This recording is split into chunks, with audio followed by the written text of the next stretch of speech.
আসসালামু আলাইকুম। মোৰ ফলাফল যেনেকৈ হৈছে ভালেই হৈছে। আপোনালোকে দোৱা কৰিব যাতে ভৱিষ্যতে মই আৰু আগুৱাই যাব পাৰোঁ। মই নীটৰ কোচিং কৰিছোঁ যাতে এজন ডক্তৰ হৈ পেলাই আপোনালোকৰ সেৱা কৰিব পাৰোঁ। আপোনালোকে সকলোৱে মোৰ বাবে দোৱা কৰিব যাতে মই এজন শিক্ষিত এবং সৎ মানুহ বনি আপোনালোক সকলোৰে বাবে কামত লাগিব পাৰোঁ। কমিছে মতলব আমি বৰ্ডৰ কাৰণে বেছি দিন পঢ়া নাই, মাত্ৰ 1.5 মাহ মান পঢ়িছোঁ আৰু বাকীবিলাক নীটৰ কোচিঙৰ কাৰণে কৰিছোঁ। আৰু ইংলিছৰ যেতিয়া পৰীক্ষা আছিল তেতিয়া মোৰ টাইম মেনেজমেণ্ট হোৱা নাছিল। আধাখিনি টাইম যোৱাৰ পাছত মোৰ মূৰটো ঘূৰাইছিল। পাছত মই আৰু 10 মিনিটমান বহি থাকিব লগা হৈছিল। তাৰ বাবে মই ৰিপৰ্টটো এৰি থৈ আহিব লগা হৈছিল। তাৰ ফলত মই 10 মাৰ্ক এৰি থৈ ইয়াত মোৰ ইংলিছত লেটাৰ মাৰ্ক পাবলৈ মই সক্ষম হোৱা নাই। 75 মান পাইছোঁ। বাকী যিসমূহ ছাবজেক্ট আছে তাত কেনেধৰণৰ ফলাফল হৈছে? বাকীবিলাকত আলহামদুলিল্লাহ ভালে পাইছোঁ। বাকীবিলাক এক্সাম যেতিয়া দিছিলোঁ তেতিয়া মই ভাবিছিলোঁ যে পাব লাগিব, নহ'লে নহ'ব। আৰু ইংলিছ বেয়া হৈছে, বাকীবিলাকত ভালদৰে পঢ়িছিলোঁ। যিহেতু আজমল ছুপাৰ 40ত যিহেতু তুমি পঢ়ি আছা, গতিকে আজমল ছুপাৰ 40ৰ ফালৰ পৰা কেনেধৰণৰ সহায় পাইছিলা? তোমাক কেনেধৰণৰ?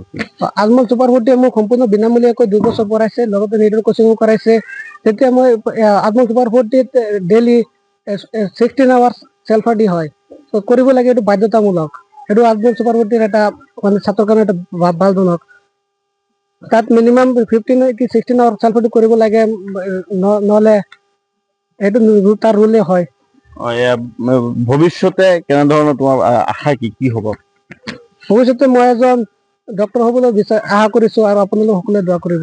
আসসালামু আলাইকুম। আমাৰ এই অঞ্চলেৰ বাতামাৰি গাঁৱৰ এজন গৰিবৰ সন্তান, অসমীয়া মানুহৰ ভাগে চুক্তি কৰি খোৱাৰ মানুহৰ এজন সন্তান মিজানুৰ ৰহমান। হেৰি মিটিগত তেখেত 91 নম্বৰ পাই পাছ কৰি তো আজমল পট্টিত গৈ বিনামূলীয়া 2 বছৰ পৰীক্ষা দিয়ে 87 নম্বৰ পায় আৰু ডিষ্টিংশ্যন পাইছে, 4টা লেটাৰ পাই তেখেত উন্নতি হৈছে।